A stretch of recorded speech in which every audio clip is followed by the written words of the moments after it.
Hello and welcome to this lecture. आज के इस लेक्चर में हम देखने वाला है operators, keywords and constant variables. ठीक है, पिछले लेक्चर में हमने देखा था data types, variables, format specifiers और कमेंट्स, ये सब चीज़ आखिर है क्या, राइट। तो आज के इस लेक्चर में हम देखने वाला है सबसे पहले कीवर्ड्स। कीवर्ड्स यानी कि क्या, तो यहाँ पर मैं एक आपको पेज बता रहा हूँ। यहाँ पर कीवर्ड का मीनिंग लिखा हुआ है रिजर्व्ड वर्ड।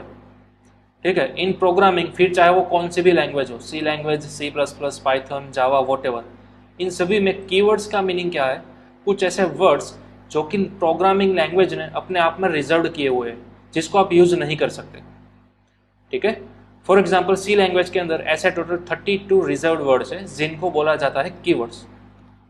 ओके, यहाँ पर आप देख सकते हो रिटर्न है, फ्लोट है, कॉन्स्ट, कंटिन्यू, फॉर, इफ, ठीक है, इंट। हमने आज तक इंट और फ्लोट ये दोनों यूज किए थे, राइट। तो ये दोनों क्या है, कीवर्ड्स है। ठीक है, इनको आप कोई वेरिएबल की जगह पर नहीं यूज कर सकते। यहाँ पर क्लियरली लिखा हुआ है you can not use it as a variable name, constant name, etcetera. ठीक है, क्योंकि ये इन सब का एक मीनिंग है, स्पेसिफिक मीनिंग है। फॉर एग्जाम्पल इंट और फ्लोट, ये दोनों क्या है, डेटा टाइप है, राइट। तो आप अपने वेरिएबल का नाम इंट नहीं रख सकते, फ्लोट नहीं रख सकते। ठीक है, ये सभी क्या है, बिल्ट इन कीवर्ड्स है, रिजर्व्ड वर्ड्स है, जिसका अपने आप में ही एक मीनिंग है इन द प्रोग्रामिंग। ओके, जिसको आप अपने तरह से कस्टमाइज यूज नहीं कर सकते। तो यहाँ पर आपके पास ऐसे टोटल 32 रिजर्व्ड वर्ड्स है जिनको बोला जाता है कीवर्ड्स, राइट। तो इनका आप नोट कर डाउन कर सकते हो, इनका आप स्क्रीनशॉट निकाल सकते हो। ओके, बस इसी को बोला जाता है कीवर्ड्स। हम सभी कीवर्ड्स नहीं देखेंगे, पर जैसे जैसे हमें आगे इन द सिलेबस जैसे जैसे ज़रूर पड़ती जाएंगी, उसी तरह से हम 1 बाय 1 कीवर्ड्स को देखते जाएंगे। ओके, फिलहाल हमने टोटल 2 देखे हुए हैं, इंटीजर और फ्लोट कीवर्ड्स, राइट, जिसको हम डेटा टाइप भी बोलते थे। ओके, ये थे हमारे कुछ 32 रिजर्व्ड वर्ड्स जिसको आज के बाद हम बोलेंगे कीवर्ड्स। ओके, उसके बाद हमें एक नया टॉपिक देखना है, ऑपरेटर। तो चलिए सबसे पहले हम अपनी डेव C++ की न्यू फाइल ओपन कर लेते हैं। ठीक है, यहाँ पर सबसे पहले मैं आपको बताऊंगा ऑपरेटर यानी कि क्या। ओके, फॉर एग्जाम्पल मेरे पास 2 नंबर है, ए एंड बी। ए के अंदर मैं स्टोर करा रहा हूँ 5 और बी के अंदर मैं स्टोर करा रहा हूँ 3। ठीक है, आप चाहे तो इसी तरह से भी स्टोर कर सकते हो, या फिर अगर आपको एक ही लाइन में करना है तो आप इस तरह से भी कर सकते हो, a is equal to 5 and b is equal to 3। Okay, ये शॉर्टकट है, इस तरह से भी आप कर सकते हो। ओके, अब मैं एक नया वेरिएबल लूंगा c, जिसके अंदर मैं दोनों का सम इंसर्ट कराऊंगा, c equal to a plus b। ठीक है, इस तरह से। यहाँ पर बीच में स्पेस देना कंपलसरी नहीं है, आप चाहे तो इसे इग्नोर भी कर सकते हो, राइट। चलिए, अब हमारा सम आ चुका है c नाम के वेरिएबल के अंदर। अब हम क्या कराएंगे, c को प्रिंट कराएंगे। तो यहाँ पर हम मैसेज लिखेंगे सम इज %d, राइट, और %d की वैल्यू जो है वो रिप्लेस करेंगे c से, इस तरह से। ठीक है, सिंपल। चलिए, इस फाइल को मैं सेव करूंगा और यहाँ से रन कराऊंगा। ओके, तो वो कंपाइल होगी और उसके बाद हमें इस तरह से आउटपुट की विंडो दिखाई देगी, सम इज 8, राइट। तो इस तरह से हमने प्रीवियस लेक्चर के अंदर कुछ सम किया था। अब यहाँ पर अगर हम बात करें स्पेसिफिक इस लाइन की, 8 नंबर की लाइन की, तो यहाँ पर आपको टोटल 2 ऑपरेटर्स देखने को मिलेंगे। एक है हमारा इक्वल टू और एक है हमारा प्लस ऑपरेटर। ठीक है, ये जो सिंबल्स आपको दिख रहे हैं प्लस और इक्वल टू, इसी को बोला जाता है ऑपरेटर्स। ऑपरेटर्स यानी कि क्या, जो कि कोई स्पेसिफिक इंडेंटेंट काम करने के लिए बने हुए होते हैं। फॉर एग्जाम्पल अगर हम इक्वल टू की बात करें, तो इक्वल टू क्या करता है, राइट साइड आपने स्पेसिफाई जो भी वैल्यू की है उनको असाइन करता है लेफ्ट साइड वाले वेरिएबल के अंदर, राइट।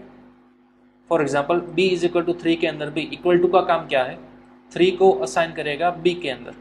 ठीक है, तो वो असाइन करने वाला काम कौन करता है, इक्वल टू ऑपरेटर हमारे लिए करता है। तो इसलिए इक्वल टू ऑपरेटर को बोला जाता है असाइनमेंट ऑपरेटर। इसको भी आप खास नोट डाउन कर लीजिएगा, असाइनमेंट ऑपरेटर। ठीक है, आज के बाद हम इक्वल टू नहीं बोलेंगे, बल्कि इसका प्रोग्रामेटिकली ऑफिशियल मीनिंग होता है असाइनमेंट ऑपरेटर। क्यों इक्वल टू को असाइनमेंट ऑपरेटर बोला जाता है, क्योंकि उसका काम ही है वैल्यू को किसी वेरिएबल के अंदर असाइन करना। ठीक है, ओके। उसी तरह से अगर हम 10th नंबर की लाइन की बात करें, तो यहाँ पर आपको एक और ऑपरेटर दिखाई देगा, प्लस ऑपरेटर। ठीक है, प्लस ऑपरेटर का काम क्या है, उनके पास 2 वेरिएबल की वैल्यू है, फॉर एग्जाम्पल a की वैल्यू और b की वैल्यू, इन दोनों का वो कर देगा सम, एडिशन। जो भी आउटपुट आएगा वो यहाँ पर असाइन हो जाएगा c के अंदर, किसके थ्रू, इक्वल टू के थ्रू, यानी कि असाइनमेंट ऑपरेटर के थ्रू, राइट। लेकिन हमें इस लाइन में टोटल 2 ऑपरेटर देखने को मिले, पहला assignment operator and then after plus operator. ठीक है, तो इस प्लस ऑपरेटर को भी बोला जाता है एरिथमेटिक ऑपरेटर। प्लस ऑपरेटर को हम क्या बोलेंगे आज के बाद? Arithmetic operator. ठीक है, एरिथमेटिक ऑपरेटर हमारे पास कई सारे हैं। फॉर एग्जांपल प्लस, यहाँ पर हमने यूज किया है प्लस ऑपरेटर, तो वो किस कैटेगरी के अंदर आता है? एरिथमेटिक ऑपरेटर की कैटेगरी के अंदर आता है। उसके बाद आप यहाँ पर यूज कर सकते हो minus, multiplication, division and modulus, right, जिसको हम मॉड्यूलो या फिर मोड भी बोल सकते हैं। तो इस तरह के 5 ऑपरेटर जो कि स्पेसिफिकली मैथमेटिकल ऑपरेशन के लिए के बने हुए होते हैं, इसी को बोला जाता है एरिथमेटिक ऑपरेटर्स, राइट। तो ये पांचों के पांचों कौन सी कैटेगरी के अंदर आते हैं? Arithmetic operators. ठीक है, प्लस को भी, माइनस को भी, मल्टीप्लिकेशन, सभी को फिलहाल एरिथमेटिक ऑपरेटर ही हमें बोलना है, राइट। तो इस तरह की हमारे पास कई सारी कैटेगरी होती है ऑपरेटर्स की। फर्स्ट कैटेगरी हमने देखी assignment operator, right. Assignment operator के अंदर क्या आता है? इक्वल टू, इस तरह से। ठीक है, असाइनमेंट ऑपरेटर के अंदर कई सारे और ऑपरेटर भी आते हैं। For example plus equals to, जी हाँ, ये दोनों के दोनों मर्ज किए हुए हैं, प्लस इक्वल्स टू। उसके बाद minus equal to, multiplication equal to, division equal to और मॉड्यूलस इक्वल टू। अब इन सब का मीनिंग क्या है? यहाँ पर आप देख सकते हो सभी के सभी एरिथमेटिक ऑपरेटर के बाद में इक्वल टू को मर्ज किया गया है, इक्वल टू को अपेंड किया गया है, राइट। तो इन सभी का काम सेम ही है। फॉर एग्जाम्पल फिलहाल मैं आपको बताऊंगा प्लस इक्वल टू का मीनिंग क्या है। देखिए, इसके लिए मैं एक ऑपरेटर लूंगा, एक वेरिएबल लूंगा a is equal to 5 and then after मैं यहाँ पर कराऊंगा a प्लस इक्वल्स टू 1, इस तरह से, और फिर मैं प्रिंट करूंगा a की value, a is equal to percentage d and then after a की वैल्यू, इस तरह से। ठीक है, अब ये लाइन करती क्या है? प्लस इक्वल्स टू यानी कि फिलहाल a के अंदर जो भी वैल्यू है, पुरानी कौन सी वैल्यू थी a के अंदर? 5, राइट, उसके अंदर आपको एक ऐड करना है, यानी कि अब a की वैल्यू कितनी हो गई? 6 हो गई। ठीक है, तो बस प्लस इक्वल्स टू का मीनिंग यही है, a के अंदर जो भी पुरानी वैल्यू थी उसके अंदर आपको एक ऐड करना है, और जो भी आंसर आएगा उसको फिर से आपको असाइन करना है a के अंदर। यानी कि इस लाइन को आप कुछ इस तरह से भी लिख सकते हो, a is equal to a plus 1। ठीक है, आप चाहो तो इस तरह से भी लिख दो, या फिर इस लाइन को अगर आपको शॉर्टकट के अंदर लिखना है तो फिर आप यहाँ पर इस तरह से भी मेंशन कर सकते हो। दोनों का मीनिंग एक ही है। ठीक है, यहाँ पर क्या किया हमने? a की जो भी पुरानी वैल्यू थी 5, उसके अंदर हमने प्लस किया 1, यानी कि अब इसका आउटपुट आ गया 6, राइट। अब वो इक्वल टू की मदद से असाइन हो गया फिर से a के अंदर, तो अब a की नई वैल्यू क्या आ गई? 6 आ गई, राइट। तो यही प्रोसेस हमने की है प्लस इक्वल्स टू की मदद से, जिसको बोला जाता है one type of assignment operator. ठीक है, अब ये आपके ऊपर है, आपके प्रेफरेंस के ऊपर, आप ये वाली लाइन यूज करना चाहते हो या फिर ये वाली शॉर्टकट लाइन। ठीक है, दोनों का मीनिंग एक ही है। चलिए, प्रोग्राम को मैं सेव कराऊंगा और रन कराऊंगा, तो अब आपको आउटपुट मिल गया a is equal to 6, right. तो बस सिंपल यही है, इस तरह से काम करता है। अगर आपको यहाँ पर माइनस चाहिए तो आप यहाँ पर लिख सकते हो माइनस इक्वल्स टू। ठीक है, इसी तरह से मल्टीप्लिकेशन, डिवीजन और मोड, इसको भी आप यूज कर सकते हो। ओके, फिलहाल हम रखेंगे प्लस। ओके, तो आप इसका भी ये भी स्क्रीनशॉट ले सकते हो, नोट डाउन कर सकते हो, ये दोनों लाइन एक ही है। ठीक है, ये थी एक और कैटेगरी असाइनमेंट ऑपरेटर को किस तरह से यूज किया जाता है वो। ओके, चलिए, अब इस तरह के हमारे पास कई सारी कैटेगरीज है ऑपरेटर्स की। फॉर एग्जांपल एक और कैटेगरी है हमारे पास रिलेशनल ऑपरेटर्स। ठीक है, रिलेशनल बोलो या फिर आप उससे बोल सकते हो कंडीशनल, जिसके अंदर हमारे पास कई सारे ऑपरेटर्स आते हैं। फॉर एग्जांपल इसके अंदर हमारे पास आता है less then after greater than, फिर लेस और इक्वल टू, ग्रेटर और इक्वल टू। ठीक है, इस तरह से कई सारे हमारे पास ऑपरेटर्स आते हैं। साथ ही साथ आप यूज कर सकते हो not operator and not equals to operator. Okay, ये सभी ऑपरेटर्स हम फ्यूचर सेशंस के अंदर देखने वाले हैं। फिलहाल आपको जस्ट कैटेगरीज का नाम और उस स्पेसिफिक कैटेगरीज के अंदर कौन कौन से ऑपरेटर्स अवेलेबल है वो सिर्फ आपको याद रखना है। ठीक है, इससे आप रिलेशनल बोल सकते हो, कंडीशनल बोल सकते हो, या फिर इसका एक और नाम है लॉजिकल ऑपरेटर्स, वो भी आप इसे बोल सकते हो। ठीक है, इन सभी का मतलब एक ही है, less than, greater than, less और equal to, greater equal to, not equal to, या फिर नॉट। ओके, इस तरह से आपके पास एक और कैटेगरी है जिसको बोला जाता है असाइनमेंट ऑपरेटर्स, लेकिन असाइनमेंट ऑपरेटर्स हमने एक बार तो देख ही लिया, राइट। तो इसके अंदर सिर्फ इस तरह की आती थी, तो फिर आप इसे बोल सकते हो assignment conditional operator. Assignment conditional operators, जिसके अंदर कौन कौन से ऑपरेटर्स आएंगे, जिसके अंदर आएगा आपका डबल इक्वल टू, ठीक है, इसको डबल इक्वल टू भी बोला जाता है, जिसको स्पेसिफिकली आप बोल सकते हो कंपैरिजन ऑपरेटर, ठीक है। इसके बाद एक और ऑपरेटर आता है इसके अंदर, नॉट इक्वल टू, जो कि आप इस कैटेगरी के अंदर भी यूज कर सकते हो। इसे कंडीशनल लॉजिकल भी बोला जाएगा या फिर असाइनमेंट कंडीशनल भी बोला जाएगा, नॉट इक्वल टू, ठीक है, दोनों के अंदर आएगा। तो ये थी हमारी last category, assignment conditional operators. वैसे अगर देखा जाए तो एक और कैटेगरी आती है बिटवाइज ऑपरेटर्स, लेकिन फिलहाल हमें इस कैटेगरीज का कुछ भी काम नहीं है। इसके अंदर आपको मिल जाएंगे और ऑपरेटर्स इस तरह से, ठीक है, या फिर इस तरह से टिल्डे वाला ऑपरेटर्स। तो ये दोनों ऑपरेटर्स वो आते हैं बिटवाइज ऑपरेटर्स के अंदर, जिसको हमें थ्रू आउट सिलेबस कभी भी नहीं देखना है। ये सिर्फ आपके नॉलेज के लिए है। अगर आप आगे जाकर कॉम्पिटिटिव प्रोग्रामिंग करना चाहते हो तो फिर वहाँ पर आपको इस तरह का ऑपरेटर्स का यूज करना पड़ेगा, ठीक है। तो इसी को बोला जाता है बिटवाइज ऑपरेटर। ओके, अब यहाँ पर हमने तीनों को मिक्स किया हुआ है, relational, conditional and logical.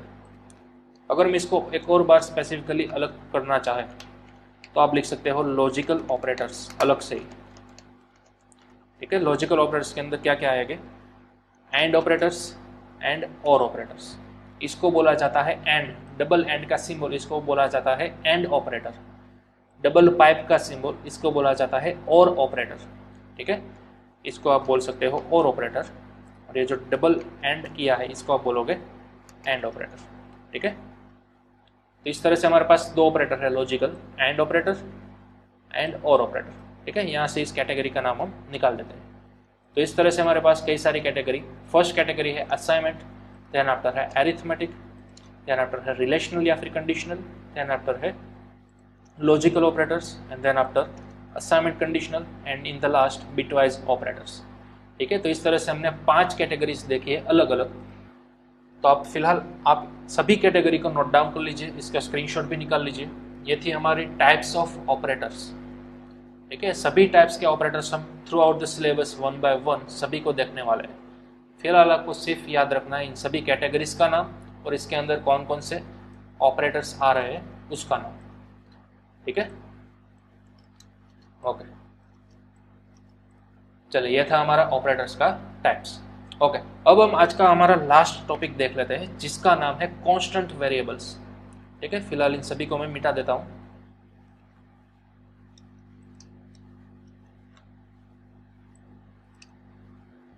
Okay, हमारा नेक्स्ट टॉपिक है कांस्टेंट वेरिएबल। तो ये कांस्टेंट वेरिएबल यानी कि क्या, हमने सिंपल वेरिएबल तो देख लिया, right.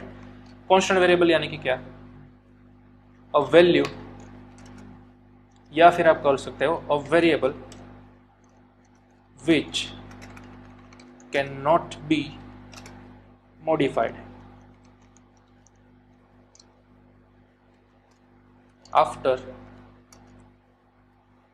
It is initialised.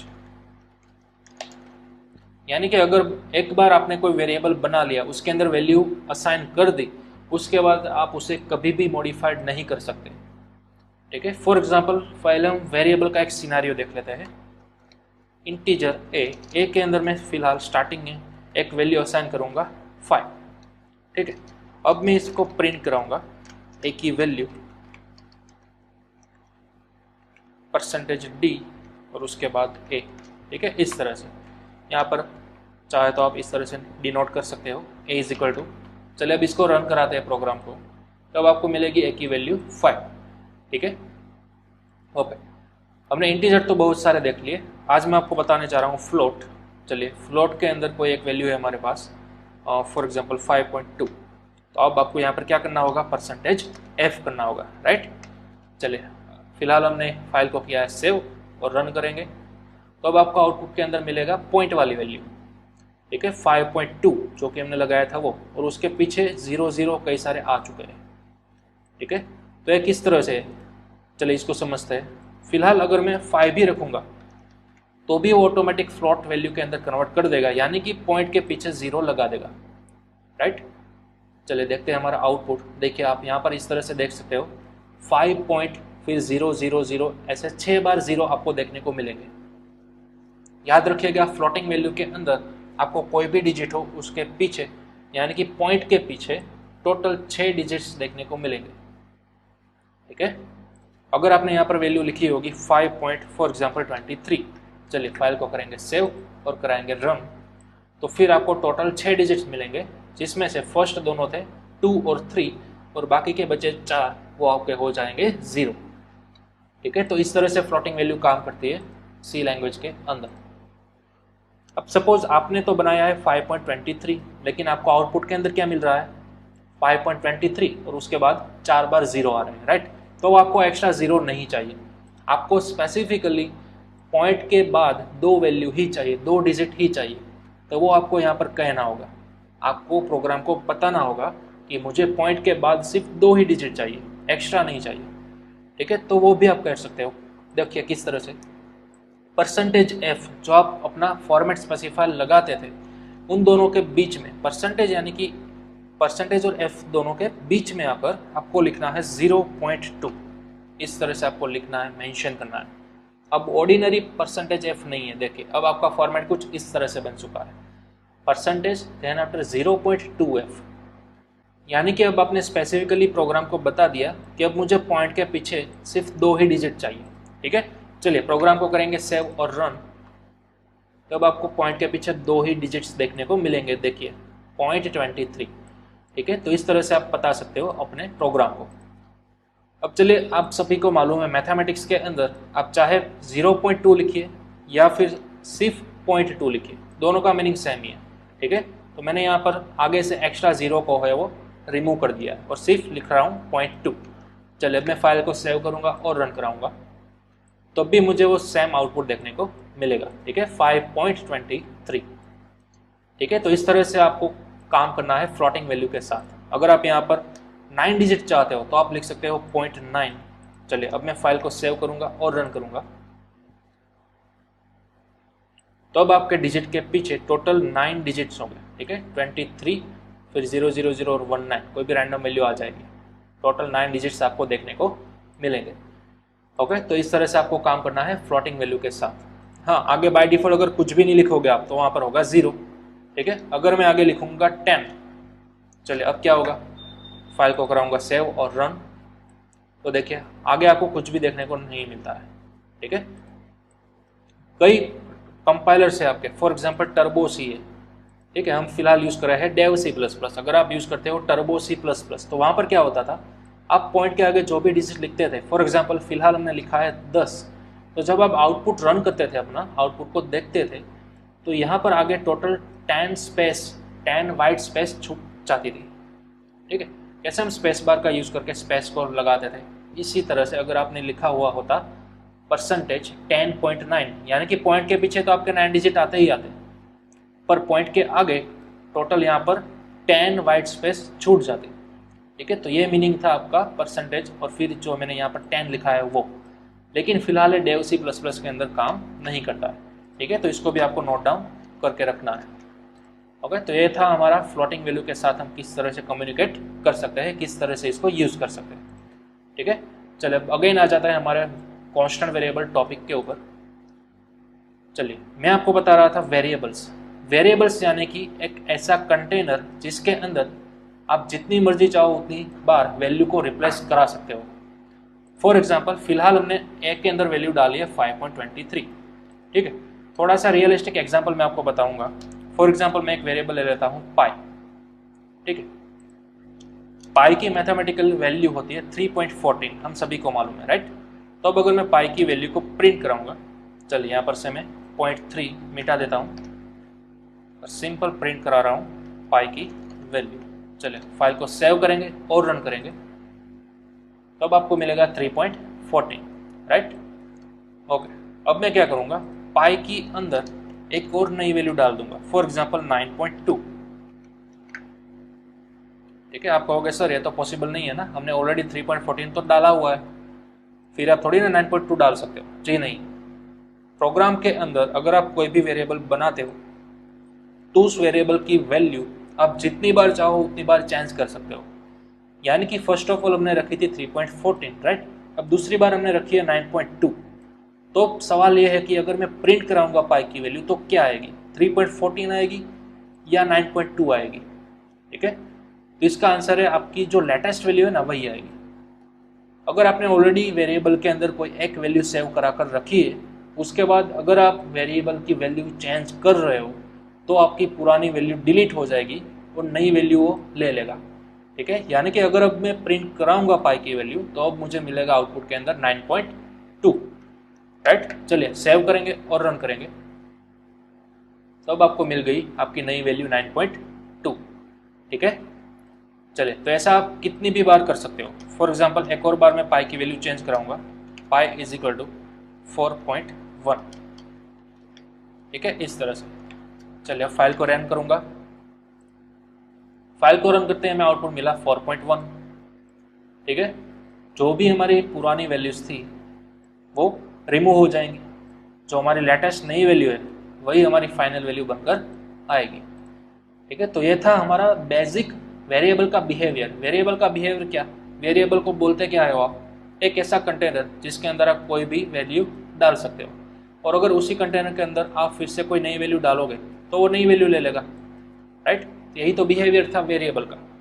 Variable को आप हिंदी में क्या बोलते हो, चल वैल्यू, ठीक है, यानी कि जिसकी वैल्यू बार बार बदलती रहती हो।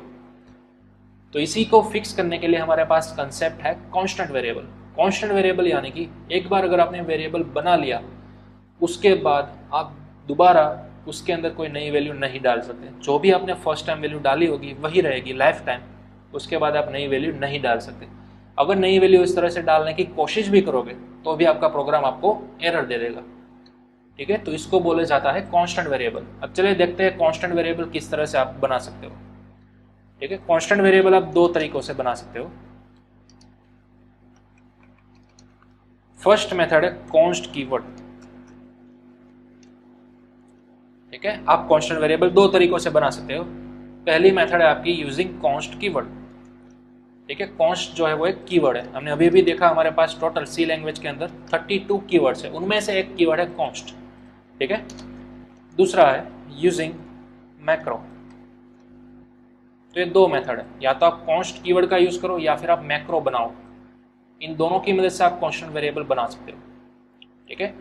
देखिए किस तरह से सबसे पहले हम कॉन्स्ट कीवर्ड की मदद से बना सकते हैं। तो सिंपल है, जैसे आप कोई वेरिएबल बनाते हो इसके आगे आप लिख दो कॉन्स्ट,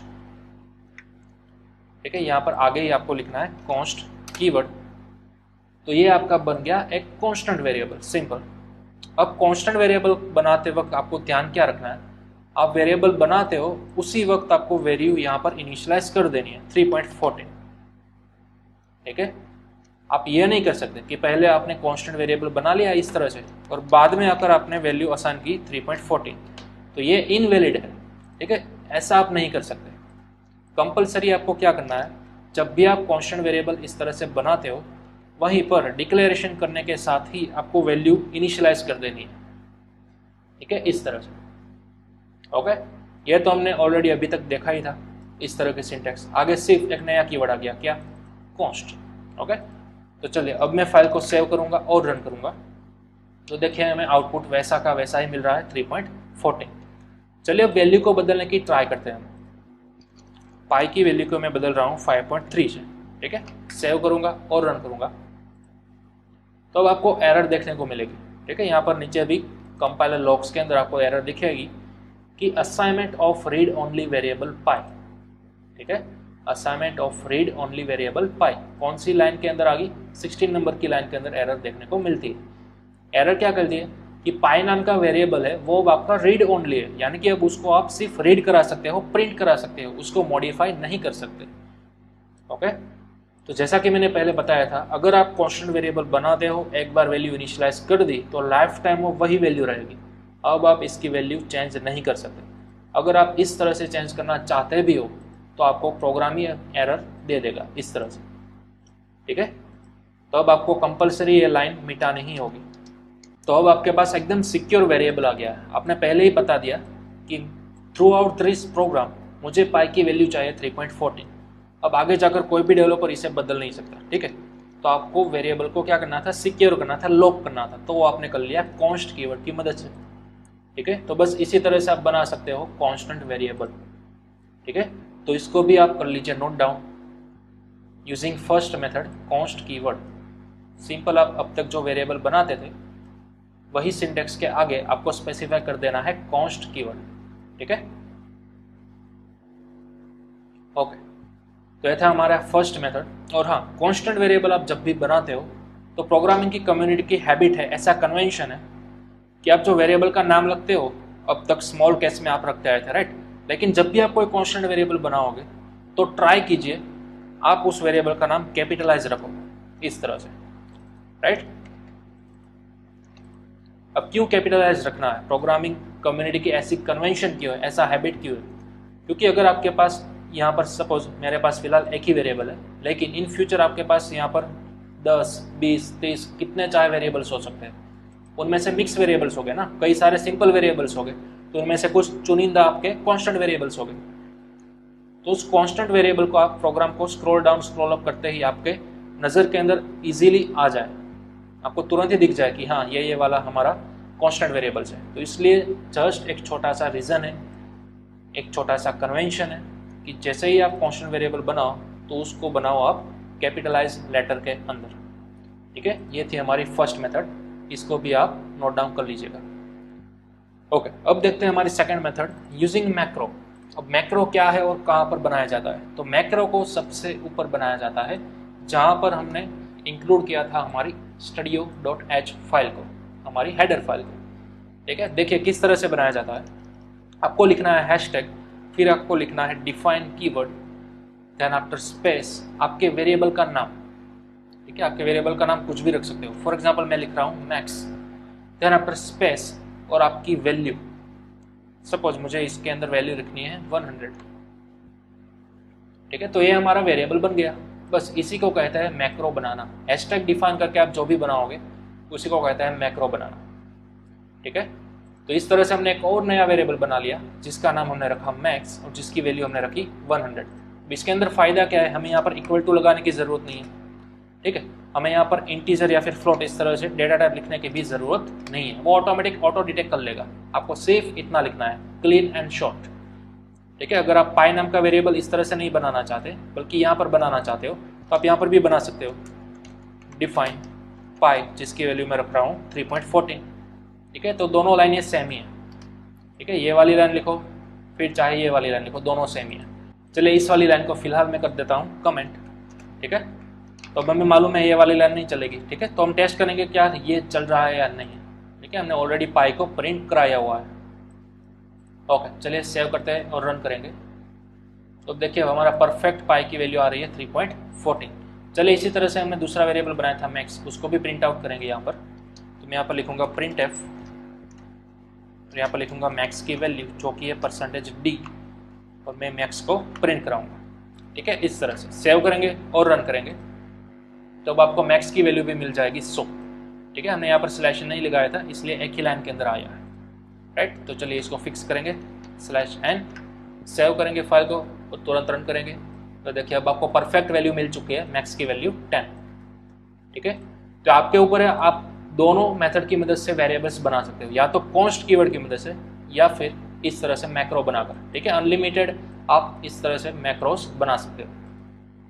ओके, अब अगर कई बार आप इंटरनेट के अंदर सी लैंग्वेज के प्रोग्राम सर्च करोगे तो आपको उस प्रोग्राम के अंदर इस तरह की सिंटेक्स बारंबार देखने को मिल जाती है।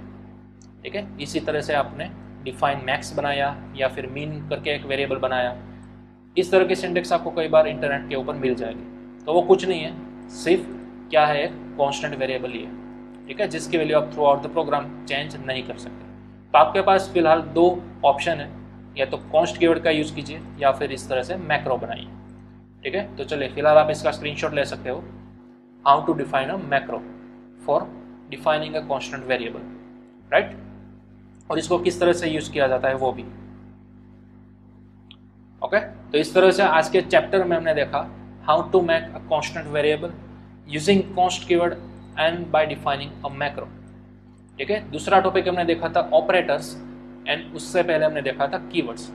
ठीक है, तो यहाँ पर हमारा ये वाला चैप्टर फिनिश होता है। अब हम मिलेंगे अपने नेक्स्ट चैप्टर के अंदर, लेकिन तब तक आपको कुछ एग्जाम्पल्स करके आना है, कुछ होमवर्क करके आना है, ठीक है। वो मैं यहाँ पर प्रोग्राम्स लिख रहा हूँ। फाइंड एरिया ऑफ सर्कल, ठीक है, find area of circle. Then after second program find perimeter of circle. अब इन दोनों के आपको फॉर्मूलाज याद होने चाहिए। एरिया ऑफ सर्कल यानी कि वर्तुल का क्षेत्रफल, जिसको हम हिंदी में बोलते थे, ठीक है। इसका फॉर्मूला क्या आएगा, इसका सूत्र क्या आएगा? तो आप बोलोगे पाई आर स्क्वायर, जो कि एकदम करेक्ट है। Pi then after r into r, ठीक है, पाई आर स्क्वायर। हमें तो इसी तरह से लिखना होगा, राइट। तो अब आपको क्या करना है, आर की वैल्यू कुछ ले लेनी है, ठीक है। इनको आप बनाओगे सिंपल वेरिएबल, लेकिन पाई को आप क्या बनाओगे, कांस्टेंट वेरिएबल, ठीक है। पाई की वैल्यू फिक्स होती है 3.14। इसी तरह से पेरीमीटर ऑफ सर्कल यानी कि वर्तुल का परिघ, जिसका फॉर्मूला होता है 2 इंटू पाई इंटू आर, ठीक है, इस तरह से। तो इस तरह से आपको प्रोग्राम करना है using constant variable and simple variable, ठीक है। ओके, ये दोनों थे सर्कल रिलेटेड। इन दोनों प्रोग्राम्स को आपको करना है, फिर चाहे आप कॉन्स्ट कीवर्ड की मदद से करो या फिर डिफाइन कीवर्ड की यानी कि मैक्रो की मदद से करो, ठीक है। नेक्स्ट चैप्टर में हम मिलेंगे, तब तक आपको ये दोनों प्रोग्राम्स करके आना है। ओके।